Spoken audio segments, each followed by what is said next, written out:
Hello दोस्तों, नमस्कार, राधे राधे। कैसे हैं? आशा करते हैं आप लोग स्वस्थ होंगे, मस्त होंगे, पढ़ने में व्यस्त होंगे। आपका भाई आपके लिए लेकर के आया है बहुत बेहतरीन सा सेशन। इस सेशन में हम लोग करने वाले हैं, आपके अर्धवार्षिक परीक्षा होने वाली है, उसमें जो क्वेश्चन आएंगे एमसीक्यू टाइप, उन्हीं क्वेश्चनों को लेकर के आए हैं। ये क्वेश्चन बोर्ड पेपर में लगातार पूछे गए हैं। जो क्वेश्चन हम लेकर के आए हैं, ये क्वेश्चन बेटा बोर्ड पेपर में लगातार आए हैं, तो उन्हीं क्वेश्चनों को लेकर के आया है।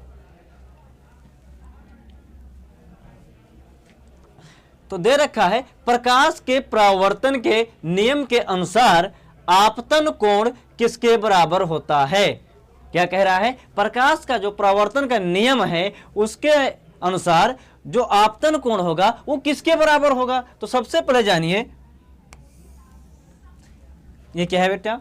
एक चिकना तल है जिससे क्या होगा? प्रकाश का परावर्तन होता है। तो ये चिकना तल मान लीजिए, यहां से प्रकाश की किरण आएगी, यहां टकराएगी, यहां से फिर क्या होगी? वापस जाएगी।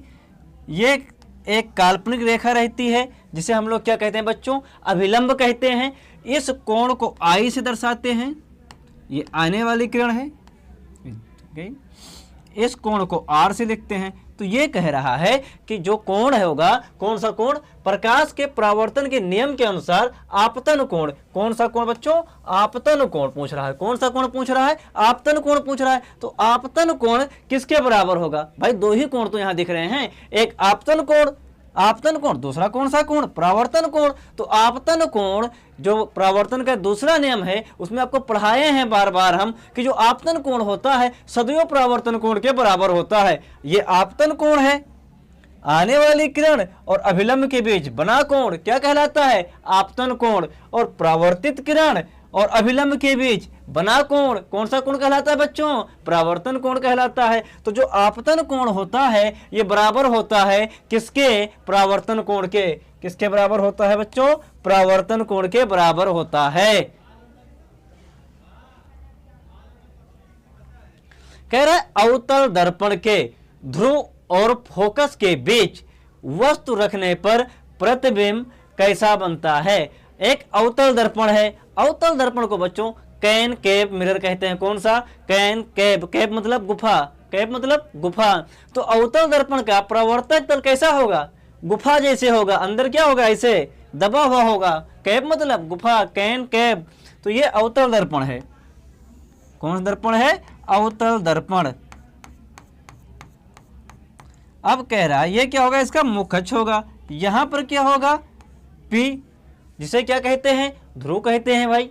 यहां पर होगा क्या? C, यहां पर होगा F। कह रहा है अगर वस्तु को कहां रखें? अवतल दर्पण के ध्रुव और फोकस के बीच रखें। वस्तु को ध्रुव और फोकस के बीच यहां पे रखा जाए तो प्रतिबिंब कहां बनेगा? कितना बड़ा बनेगा? वास्तविक बनेगा या आभासी बनेगा? सब कुछ आपका डाउट दूर करेगा आपका भाई।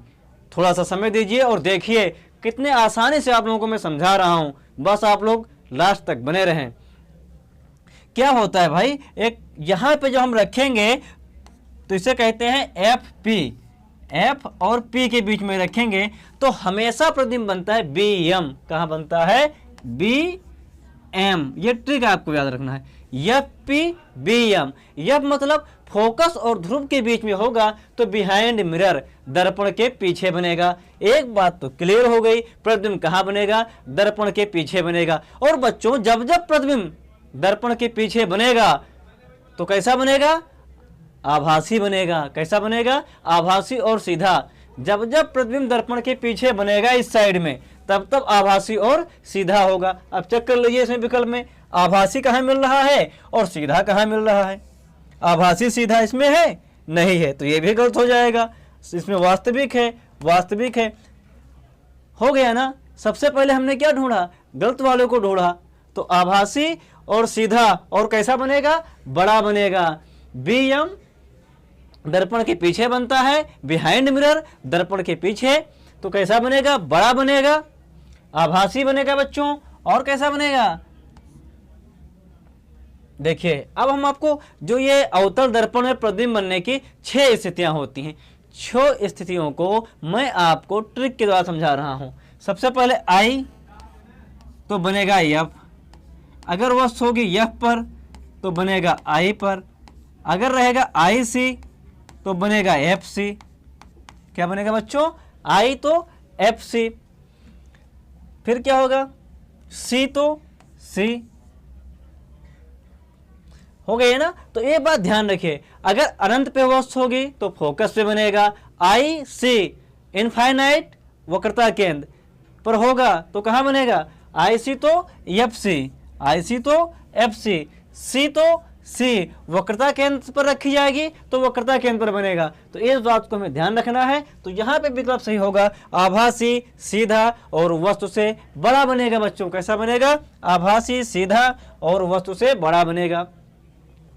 किसी गोलीय दर्पण के वक्रता त्रिज्या 40 सेंटीमीटर है। कोई गोलीय दर्पण है, उसकी वक्रता त्रिज्या कितनी बताई गई है बच्चों? 40 सेंटीमीटर बताई गई है। तो कह रहा है फोकस दूरी कितनी होगी। अगर वक्रता त्रिज्या 40 सेंटीमीटर है तो फोकस दूरी कितनी होगी?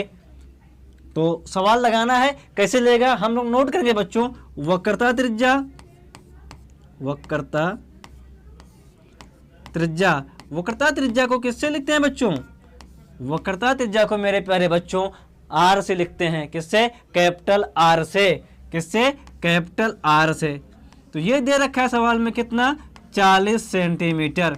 सवाल में हमें कहीं ये नहीं दे रखा है दर्पण कैसा है, अवतल दर्पण है कि उत्तल दर्पण है। अगर यहीं पर अवतल दर्पण होता तो ये माइनस में लिखा जाता, उत्तल होता तो प्लस में रहता, लेकिन यहाँ नहीं दे रखा है तो इसको हम प्लस मानकर ही लगा रहे हैं। कह रहे फोकस दूरी ज्ञात करो। क्या कह रहा है? फोकस दूरी ज्ञात करो। फोकस दूरी कह रहा है, फोकस दूरी ज्ञात करो। फोकस दूरी को बच्चों F से लिखते हैं। तो F बराबर क्या होता है? F बराबर R/2। क्या होता है? F बराबर R/2। जो फोकस दूरी होती है बच्चों वक्रता त्रिज्या के आधी होती है। कई बार पेपर में पूछा गया ये संबंध कि फोकस दूरी वक्रता त्रिज्या में क्या संबंध है। या तो मिल जाएगा हमें F बराबर R/2 और या मिलेगा हमें R बराबर 2F। ये दोनों विकल्प में होंगे तो कोई एक मिल जाएगा, आपको एक को टिक करके आना है। तो यहाँ पे हमें F और R कितना दे रखा है भाई? F बराबर R दे रखा है 40। कितना दे रखा है? 40/2। काटेंगे कितना आ जाएगा? F बराबर F बराबर 20 सेंटीमीटर। बच्चों कितना आ जाएगा? F बराबर 20 सेंटीमीटर आ जाएगा। समझ में आया? कोई डाउट?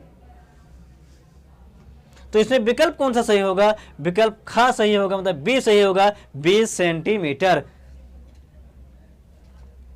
अगला सवाल है, प्रकाश जब वायु से कांच में प्रवेश करता है। प्रकाश जब वायु से कांच में प्रवेश करता है मतलब क्या हुआ? अपना माध्यम बदल रहा है। क्या कर रहा है? अपना माध्यम चेंज कर रहा है, माध्यम बदल रहा है। वायु से कांच में प्रवेश करता है, सामान्यतया उसकी चाल क्या होगी? कह रहा है उसकी चाल क्या होगी? चाल बढ़ जाती है, चाल घट जाएगी, अपरिवर्तित रहेगी, शून्य हो जाएगी, बिल्कुल चलेगा ही नहीं। जब प्रकाश एक माध्यम से बच्चों दूसरे माध्यम में जाता है तो चाल उसकी बदल जाती है। दे रखा है बढ़ जाएगी या घट जाएगी। अब हमें यह पता करना है कि कौन सा माध्यम सघन है, कौन सा माध्यम विरल है। कौन माध्यम में, देखो ये वायु है, वायु के कण क्या होते हैं? इसमें मान लो वायु है इस वाले, तो वायु के कण दूर दूर होते हैं। क्या होते हैं? दूर दूर होते हैं। उसके बाद में कह रहा है कांच, ये है कांच। कांच के कण बिल्कुल पास पास होते हैं बच्चों। कैसे होते हैं? पास पास होते हैं। ये क्या है? कांच। कांच के कण क्या होते हैं? पास पास होते हैं। अब आपको ही कहा जाए कि इसमें से चलो, आसानी से निकल जाएंगे ना आप, थोड़ा तेज चलेंगे। और जैसे कहा जाएगा इसमें से चल निकलो, तो किसमें से आप तेजी से निकल पाएंगे बच्चों? आप खुद ही बता सकते हैं। जहां पर जगह ज्यादा आपको मिलेगी, तो यहाँ पे जगह आपको ज़्यादा मिल रही है, यहाँ तेजी से चलेंगे। तो इसका मतलब हुआ कि जो ये वायु है, वायु में प्रकाश की चाल तेज होगी और कांच में प्रकाश की चाल क्या होगी बच्चों? थोड़ा धीमे होगी, स्लो होगी। तो मतलब क्या निकला इससे? जो वायु में से कांच में जब प्रकाश आएगा तो उसकी चाल घट जाएगी। क्या होगी? चाल घट जाएगी। विकल्प बी सही है, चाल घट जाएगी। कह रहा है उत्तल लेंस की फोकस दूरी 20 सेंटीमीटर है, उसकी शक्ति होगी। एक उत्तल लेंस है, उसकी फोकस दूरी 20 सेंटीमीटर है तो उसकी शक्ति होगी। पी पूछ रहा है, पी बराबर होता है 1/f है, 1/f मीटर में। किस में होता है बच्चों? 1/f मीटर में।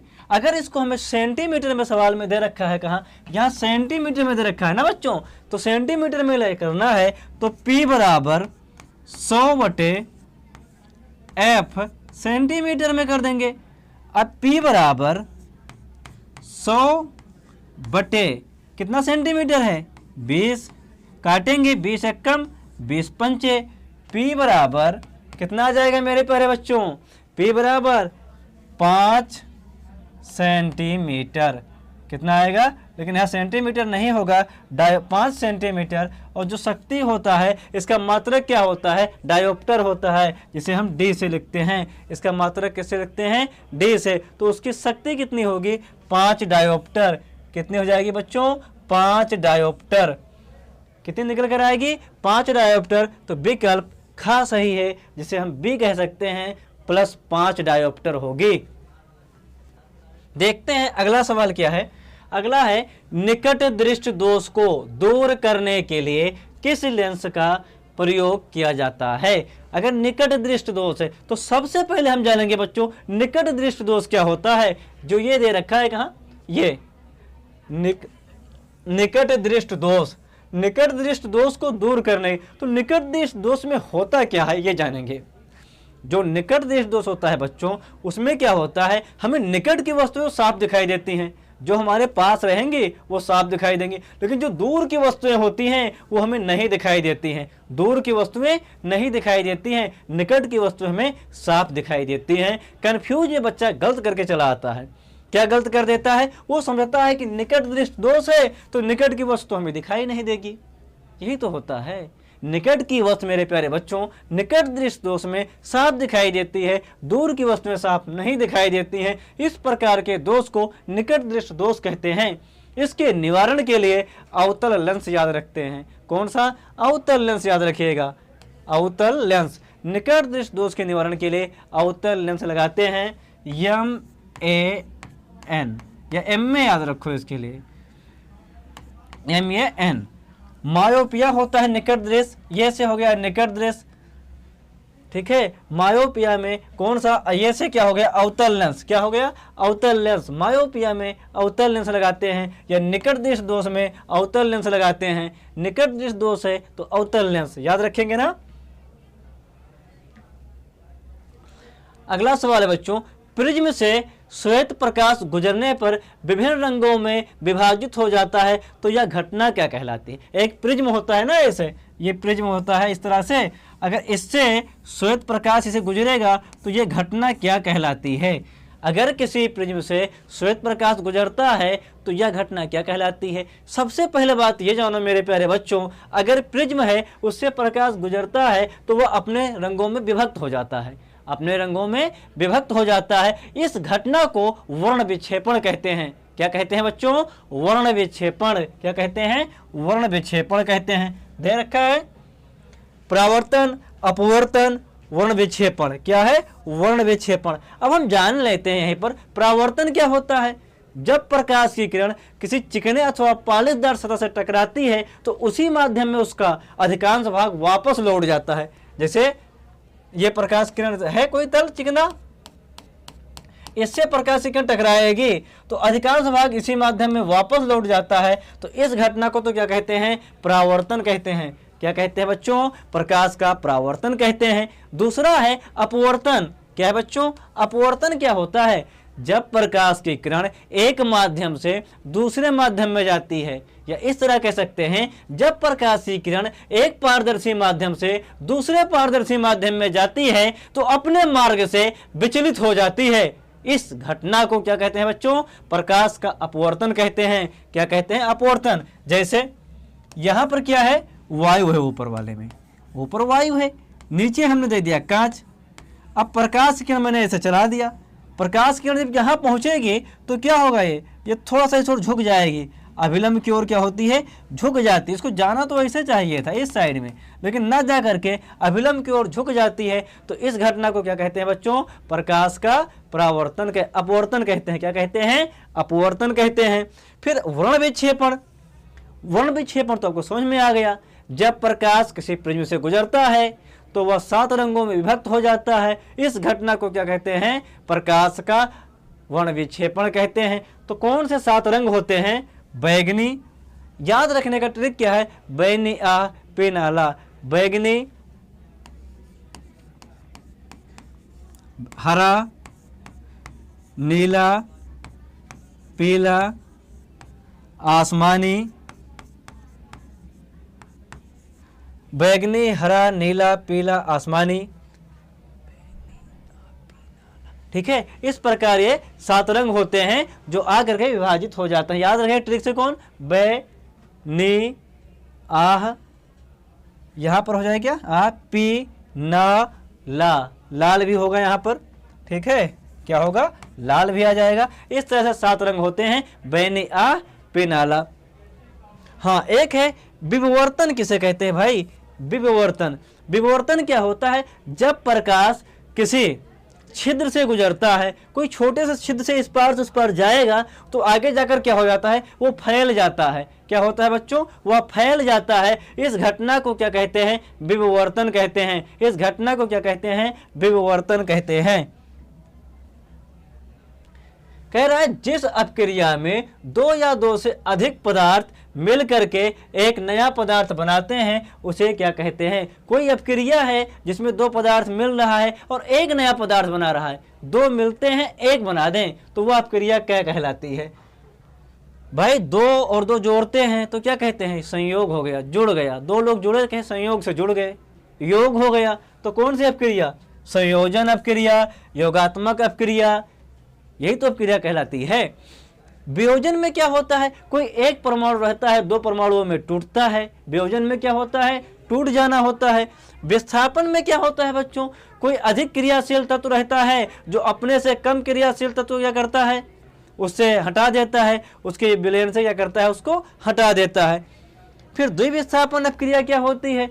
द्विविस्थापन अपक्रिया बच्चों यौगिक के आयनों का क्या होता है? स्थानांतरण होता है। क्या होता है? यौगिक के आयनों में स्थानांतरण हो जाता है।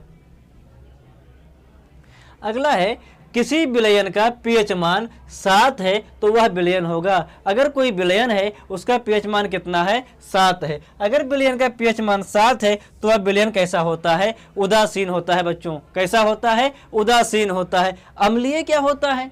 अम्लीय जब होता है जब विलयन का मान 7 से कम होता है। कोई विलयन है उसका पीएच मान अगर 7 से कम है तो वह कौन सा विलयन होता है? अम्लीय होता है बच्चों। कौन सा होता है? अम्लीय होता है। क्षारीय कब होता है? क्षारीय जब विलयन का मान 7 से अधिक होगा। जब क्या होगा? 7 से अधिक होगा तब क्या हो जाता है? क्षारीय हो जाता है। फिर कह रहा अत्यधिक अम्लीय। अत्यधिक अम्लीय 0, 1, 2 अगर ये है तो क्या होता है? प्रबल अम्लीय बच्चों। क्या होता है? प्रबल अम्लीय या अत्यधिक अम्लीय हो जाता है। 0, 1, 2 क्या होता है? प्रबल अम्लीय या अत्यधिक अम्लीय होता है। कह रहा है अम्ल नीले लिटमस पत्र को किस रंग में बदल देता है? जो अम्ल है अगर उसमें नीला लिटमस पेपर डाला जाएगा तो किस रंग में बदल जाएगा? आपको बहुत प्यारी सी ट्रिक बताए हैं बच्चों। अनल याद रखना है इसके लिए। क्या याद रखना है? अनल। क्या याद रखना है बच्चों? अनल याद रखना है। आ से क्या हो जाएगा? अम्ल हो जाएगा। आ से अम्ल, ना से नीला, ला से लाल। बच्चों जो अम्ल होता है यह क्या कर देता है? अम्ल जो है नीले लिटमस पेपर को लाल कर देता है। कैसा कर देता है? जो अम्ल होता है नीले लिटमस पेपर को लाल कर देता है। और जो क्षार होता है, क्षार, इसको हम कैसे याद रखेंगे बच्चों? छलनी से याद रखेंगे। क्षार को छलनी से। छा से क्षार, छा से बच्चों क्षार हो जाएगा। ला से क्या हो जाएगा? लाल। जो क्षार होता है लाल लिटमस पेपर को क्या कर देता है? नीला कर देता है बच्चों। जो क्षार एसिड होता है, क्या एसिड होता है, वो क्या करता है? जो नीला लिटमस, जो लाल लिटमस पेपर होता है उसको क्या कर देता है? नीला कर देता है क्षार। सोडियम हाइड्रोक्साइड का सामान्य नाम है सोडियम हाइड्रा ऑक्साइड। इसका सूत्र भी कभी कभी पूछ लेता है बच्चों, इसका सूत्र क्या होता है? NaOH। क्या होता है? NaOH। क्या होता है? NaOH, sodium hydra oxide. का सामान्य नाम होता है बच्चों कास्टिक सोडा। क्या होता है? कास्टिक सोडा होता है। खाने का सोडा, खाने का सोडा जो हम लोग खाने में उपयोग करते हैं, पीने में उपयोग करते हैं, उस सोडे का नाम, खाने का सोडा को कहते हैं सोडियम बाइकार्बोनेट। बच्चों क्या? Sodium bicarbonate, sodium bicarbonate. क्या कहते हैं बच्चों? Sodium bicarbonate. धावन सोडा, धोने वाला सोडा, कपड़ा वपड़ा जो धुलते हो ना ऐसे रगड़ रगड़ के, तो वही तो सोडा है। धा से धावन, धा से धोने वाला सोडे को धावन सोडा। इसका नाम सोडियम कार्बोनेट। क्या कहते हैं बच्चों इसे? Sodium carbonate. इसको क्या कहते हैं बच्चों? Sodium carbonate. इसका सूत्र क्या होगा? NaOH, sodium hydra oxide. यही तो है, बेकिंग पाउडर ही तो है बच्चों खाने का सोडा। खाने के सोडा को बेकिंग पाउडर भी कहते हैं। जब जाते हैं खाने की दुकान पे सामान लेने के तो कहता है बेकिंग पाउडर उठा के दे दो भाई, खाने का सोडा हो गया। कंफ्यूज मत रहा करो यार, कैसे पढ़ेंगे ऐसे। निम्न में से कौन सी अपक्रिया, ये तो हो गया भाई, हाँ ये है सही। निम्न में से कौन सी धातु सामान्यतया सबसे अधिक अपक्रियाशील है? सबसे अधिक अपक्रियाशील धातु कौन सी है? जो धातु सक्रियता श्रेणी में सबसे ऊपर है बच्चों, वो सबसे अधिक क्रियाशील है। तो सक्रियता श्रेणी आपको हम पढ़ाए हैं, कुछ धातुएं हैं जो ऊपर हैं, तो उसमें से देखिए कौन सी है। तो इसमें दिया गया है पोटेशियम। पोटेशियम क्या है बच्चों? सबसे अधिक क्रियाशील धातु है। कौन सी? पोटेशियम। यहाँ पे सोना दिया गया है, ये क्या है भाई? सोना। सोना धातु जो है बच्चों, ये सबसे अधिक आघातवर्धनीय और तन्य धातु है। कौन सी? आघातवर्धनीय और तन। आघातवर्धनीय मतलब हुआ सोना को खींचकर तार बनाया जा सकता है, लंबा सा तार, पतली से पतली परत करके इसकी चादर बनाई जा सकती है। इतनी पतली परत बनाई जा सकती है, क्या कह सकते हैं उसे?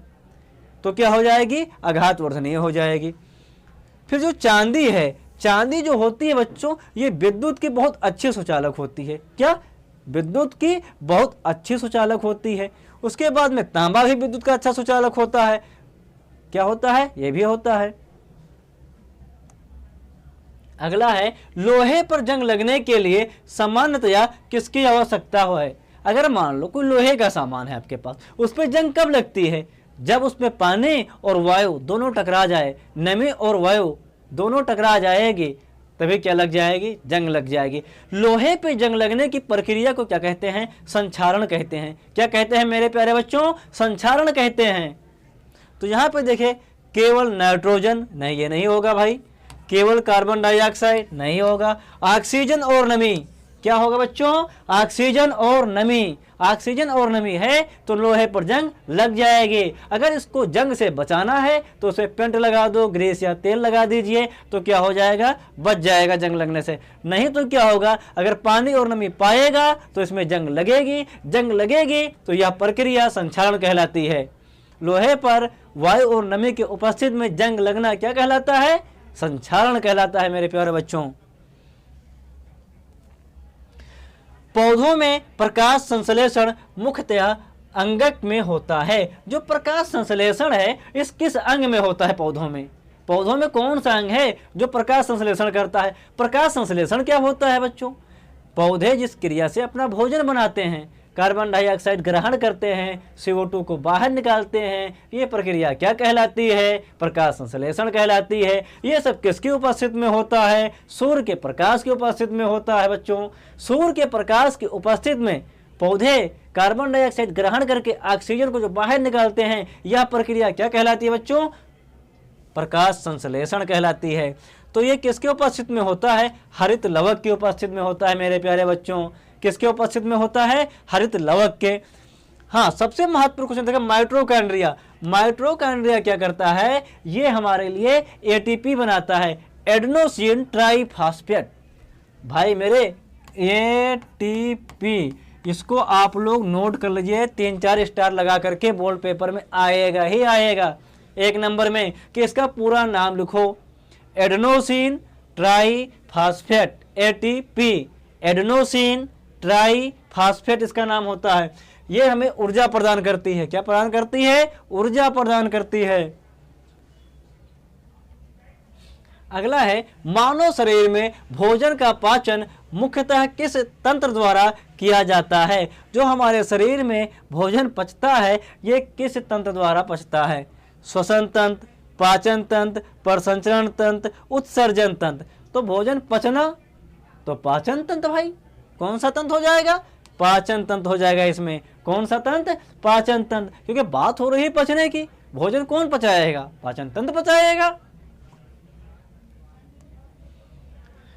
मानव हृदय में कुल कितने कक्ष होते हैं? जो हमारा हृदय होता है इसमें कितने कक्ष होते हैं? ये क्वेश्चन वेरी इंपॉर्टेंट है बच्चों। क्यों इंपॉर्टेंट है मैं बता रहा हूं आगे।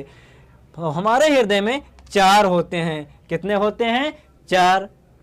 पूछता है मनुष्य के अतिरिक्त और किसमें 4 कक्ष होते हैं? तो जो पक्षी होता है इसमें भी जो उसका हृदय होता है 4 कक्ष का होता है। कितने कक्ष का होता है? 4। 4 कक्ष में कौन कौन आते हैं बच्चों? 2 अलिंद, 2 निलय। कौन कौन? 2 अलिंद आएंगे, 2 निलय आएंगे बच्चों। 3 किसमें पाया जाएगा? मेढक ओढक में 3 पाया जाता है बच्चों। किसमें? मेढक में। मछली में कितना पाया जाता है? 2 पाया जाता है। मछली में कितने? 2 पाए जाते हैं। पौधों में जल और खनिज लवण का परिवहन किस ऊतक द्वारा होता है? पौधों में जल और खनिज लवण, पृथ्वी से जो खनिज लवण होता है और पानी कौन खींचकर ऊपर पहुंचाता है? तो जल और खनिज लवण कौन पहुंचाता है? फ्लोएम पहुंचाता है, जाइलम पहुंचाता है। बात दोनों में से होगी, चाहे फ्लोएम ले जाएगा चाहे जाइलम ले जाएगा। तो जा से क्या होता है? जा से जल होता है। और बात हो रही है जल की, तो ले कौन जाएगा? जिसका नाम जा से होगा। तो जा से किसका नाम है? जाइलम। जाइलम क्या करता है? खनिज लवण और जल को पौधों के ऊपर तक पहुंचाता है। पत्तियां क्या करती हैं? पत्तियां जो भोजन बनाती है ना उसको कौन, जो ये फ्लोएम होता है ना वो सब लेकर के पौधे के अन्य भागों तक आ जाते हैं। तो दोनों काम, ये ऊपर से नीचे वाला ले जाएगा, वो ऊपर से नीचे को लाएगा। तो दोनों काम चलता रहता है बराबर। अगला क्या है? तंत्रिका कोशिकाओं के बीच संदेश के संचार में कौन सा भाग महत्वपूर्ण भूमिका निभाता है? मतलब संदेश दे वाला काम। कोई दिक्कत हुआ, मान लो आप गए, आपके उंगली में कहीं क्या हो, तनी सा डंक लगने वाली है, जलने वाली है, आग के किनारे पहुंचे, ऐसे टार ले सट से। किसी ने, आप सो रहे हैं, पैर में चिकोटे काटा या पिन चुभा दिया, तो क्या होगा? आप पैर झट से बटोर लेंगे। तो ये सब कौन बताता है इतनी तेजी के साथ? ये सब बताता है कौन? नेफ्रॉन। कौन बताता है? नेफ्रॉन, जो कि हमारी तंत्रिका कोशिका में पाया जाता है। कहाँ पाया जाता है बच्चों? ये तंत्रिका जो कोशिका होती है वहां पर। अगला क्वेश्चन है, मानव शरीर में रक्त में अपशिष्ट पदार्थ को छानने का कार्य कौन करता है? भाई जो हमारे शरीर में अपशिष्ट पदार्थ है, अपशिष्ट पदार्थ जो हमें नहीं हो सकता है, उसको बाहर करने का काम कौन करता है? वो हमारी ब्रिक करता है, जिसे हम लोग क्या कहते हैं बच्चों? किडनी भी कहा जाता है। क्या कहते हैं? किडनी। मूत्र के द्वारा निकाल देता है बाहर। किडनी फेल हो जाती है ना, सुने होंगे गांव में, क्योंकि किडनी खराब हो गई। किडनी खराब हो जाएगी तो क्या होता है? डायलिसिस कराना पड़ता है बच्चों। क्या कराना पड़ता है? डायलिसिस कराएंगे। खून को क्या किया जाता है? शुद्ध किया जाता है। तो जो हमारी किडनी है खून को छानने का काम करती है। किसका काम करती है बच्चों? खून को छानने का काम करती है। हृदय क्या करता है? ये हृदय रक्त का पंप करता है, आगे जाओ आगे जाओ बढ़ाते रहता है। तो जो फेफड़ा है यहाँ पे ऑक्सीजन आकर के मिल जाती है, उसमें हृदय रक्त में क्या मिलती है? ऑक्सीजन मिल जाती है। तो इन सब का अपना एक काम होता है। आमाशय है, आमाशय से बहुत महत्वपूर्ण रस निकलता है। एक हार्मोन, एक यहाँ से अम्ल भी निकलता है, HCl अम्ल। अब आप लोग सोचेंगे HCl अम्ल? हाँ भाई, HCl अम्ल आपके पेट में ये भोजन को पचाने के लिए काम आता है। क्यों? क्योंकि क्षारीय पदार्थ खाओगे आप, क्षार रहेगा तो वहाँ अम्ल हो जाएगा ना, तो दोनों क्या हो जाएंगे? उदासीन हो जाएंगे, तभी तो पचेंगे। कभी कभी देखिए आपको क्या होता है, जब डेकार गंदा वाला आने लगता है, ढुक ढुक की आवाज़ करने लगता है पेट, तो हम लोग क्या पीते हैं? इनो पीते हैं।